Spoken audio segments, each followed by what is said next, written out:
کې وخت ډېر زیات کم دی، ملګري ډېر پاتې دي، نو شعرونه به ووایو چې څه په ښکلې بهانه کې متفق شو، څه په ښکلې بهانه کې متفق شو، ټول راټول شو په جلسه کې متفق شو، دا مې ورونه دي د یو بل سره ورانو، دا چې نن مې جنازه کې متفق شو، دا مې ورونه دي د یو بل سره ورانو، دا چې نن مې جنازه کې متفق شو، ټولو مخ قبلې ته کړې دي پراته دي، پښتانه په هدیره کې متفق شو، ټولو مخ قبلې ته کړې دي پراته دي، پښتانه په هدیره کې متفق شو، د رور سر کې به ودیږي لیوني ته، مشران په جرګه کې متفق شو، د رور سر کې به ودیږي لیوني ته، مشران په جرګه کې متفق شو. صدر صاحب یو نظم وایم که اجازت وي، دا یو ملګري فرمایش وکړه چې زه چې زلمی وم او ما به مزدوري کوله، دغه وخت زه د شعر لیکلو په چل نه پوهېدم، ما به په کلو کې سیکل باندې سکریمان خرڅول چې به د چا د دیوالې سوري ته ودرېدم، نو ما به خلکو ته شعرونه د صابر صاحب ویل، په دغه وجه به زما خلکو ډېر خیال ساتلو، چا به اوبه راوړې او چا به راله چای راوړله، په ما د دې ژبې د هغه وخت نه ډېر احسان دی. یو ورځ یو کلي ته خولې خولې ورننوتم، دومره خولې وم چې جامو کې مې اوچ تار نه و،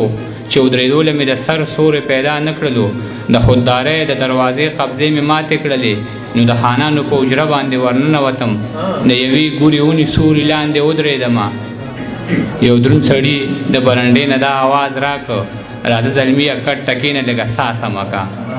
چې کټ کې کېناستم او ساه مې لږه سمه کړه، نو دغه سړی چې د حجرې نه په وتو کې شلو، نو د یو ځوان ته اشاره وکړه، ورته یې داسې ووې ورشه او دله د روټۍ څه بندوبست وکړه.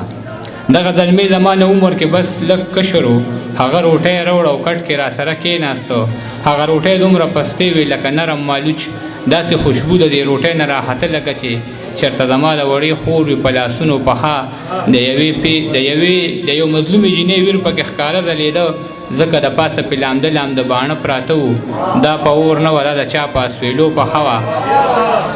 زه یې حیران کړم او ما ترېنه تپوس وکړ ستاسو په کور کې دا روټۍ څوک په مشین پخوي؟ هغه وی نه، زمونږ په کور کې ورندار د زما په سره ګرمۍ کې چې په اور څومره کارونه کېږي، هغه به ټول زما د دغې ورندار په لاس وي، او بیا چې ژمي شي یخني راشي او پومه راشي، بیا چې په کور کې د اوبو څومره کارونه کېږي، هغه به هم زما د دغې ورندار په لاس وي.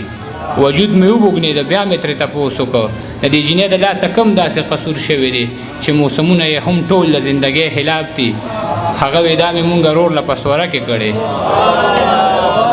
وجود مې وبوږنېده، بیا مې ترې تپوس وکړ د دې جینۍ د لاسه کم داسې قصور شوی دی چې موسمونه یې هم ټول د زندګۍ خلاف دي؟ هغه وی دا مې مونږ رور له په سوره کې کړې. د دې جینۍ رور زما رور سره په سپو وران شو، زما په رور یې د چاکوانو ګزارونه وکړل، زما رور مړ شو، فیصله په دې خبره وشوه چې یا به تا وژنو یا به راله خور راکوې. هغه پښتون و او پښتو یې داسې وپالله چې په جرګه کې یې په جار دغه خبره وکړه، ما ته څه مه وایې خورجانه مې رضا ده په دې چې د لالا دپاره هر غم ته تیاره یم. ما به ترې دوه نوړۍ یا درې نوړۍ خوړلې وې چې ګوتې مې پاکې کړې او خپې مې کټ نه کوزې کړلې، د دغه هر څه نه زما د ویښ ضمیر غوږو ته یو جړغونې شاهنواز راته او دا یې ویل، خان او مولا له زیرې ورکې، څوک مې بابا له زیرې ورکې، د جنګ بلا له زیرې ورکې او زما لالا له زیرې ورکې، په سپو مینه زه دې خاورې کړمه. ډېره